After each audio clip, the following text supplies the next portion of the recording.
I'm very excited for this video. It's all about islands that were on maps for years, sometimes hundreds of years, but then one day they just weren't. Sometimes there's a rational explanation for this, people made mistakes with maps, but other times these so-called phantom islands have much stranger stories to them. You're about to hear the very best. My name is Danny Burke. This video is the top 10 phantom islands that disappeared. Starting off at number 10 now, we have the Isle of Demons. This phantom island was said to exist off the coast of Newfoundland in Canada. It began appearing on maps in the beginning of the 16th century, and news of it spread quickly because the sailors who found it said the island was populated by demons and wild beasts. These creatures would attack any ships that dared to pass near. A French noblewoman was said to have been marooned there by her cousin after eloping with a sailor on their ship. Her lover and her maid were also left on the island with her. Both of them died, and also the baby that she gave birth to. She was eventually rescued by fishermen 2 years later.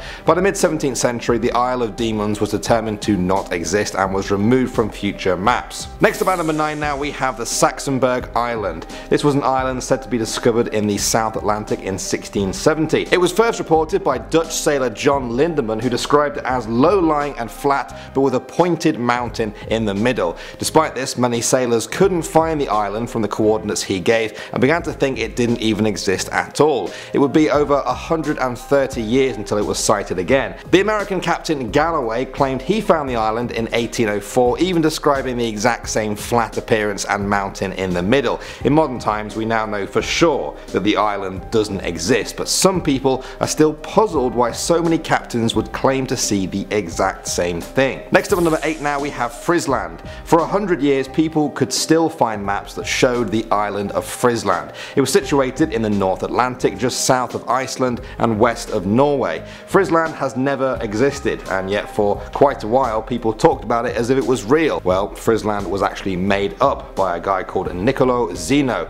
He was a wealthy merchant from Venice who wrote a book in 1558 claiming that his ancestor had discovered North America before Columbus. In those days, news travelled quite slowly and not many people had the money or power to prove him wrong. Moving on to number 7 now, we have Crocker Island. In 1906, American explorer Robert Peary claimed he had discovered Crocker Island, an island near Greenland. He named it after George Crocker, a wealthy financier who had given him $50,000 for his first expedition.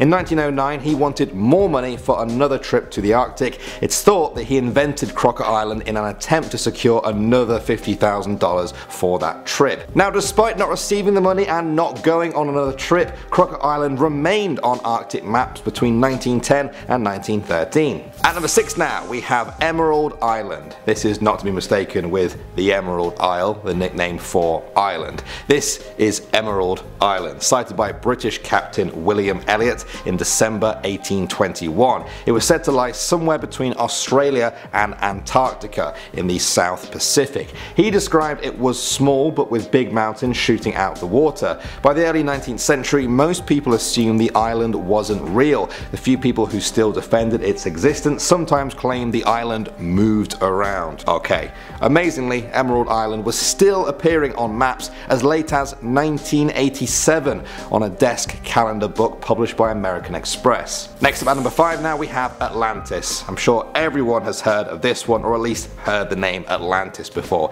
It was an ancient Greek legend first described by Plato and is thought to have just been a hypothetical literary device for his stories. However, many people throughout history have claimed that Atlantis was a real island in the Atlantic Ocean. The island was said to be home to the Atlanteans, an advanced utopian society that held wisdom capable of bringing world peace. Believers in its existence say that Atlantis was sunk by a huge earthquake and the civilization lost forever. Modern oceanography scans have shown no evidence of Atlantis. However, a quick Google search will present endless pages of theories for its existence. Moving on to number 4 now, we have Buss Island. For almost 200 years people talked of Buss Island. It was recorded as discovered by Martin Frobisher in 1578. He was an English sailor who drew it onto the map as existing crossing between Ireland and Friesland. You may remember Friesland from earlier in the video. Some people think it was an optical illusion near Greenland that made him think that he had seen new land. Over the next 200 years or so, as more ships crossed the Atlantic, the island's existence became less certain and its size was reduced on the map.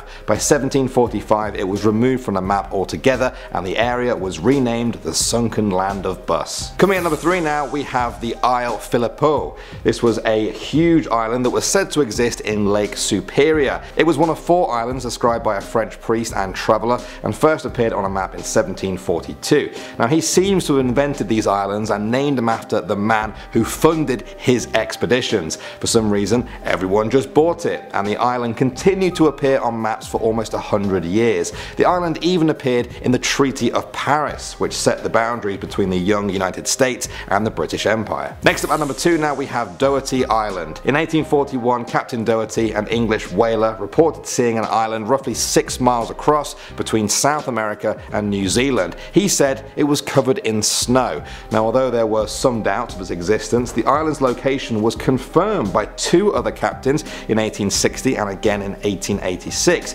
Because of this, the island remained on British maps for another 50 years. Further expeditions in the 20th century though established that the island did not exist. One captain thought that the island was most likely just drifting icebergs and stated, "I am inclined to think Doherty Island has melted." I like that. And finally, number 1 now, we have Saint-Nazaire. It's no accident that this name has the word Satan in it, as it was also known as the Island of Devils. It was described as being located in the northern Atlantic Ocean, west of Portugal. It was first depicted by cartographer Juan Pizarro. According to legend, it was home to devils and demons that attacked ships in the area. In the decades that followed its discovery, cartographers began to call it Salvaja, meaning savage, in order to avoid mentioning the word devil. Now despite centuries of stories between seafarers about the Island of Devils, no real evidence of it was found and the island slipped away into mythology. In today's world, with the help of satellite imagery, we now have mapped every last bit of land on the planet,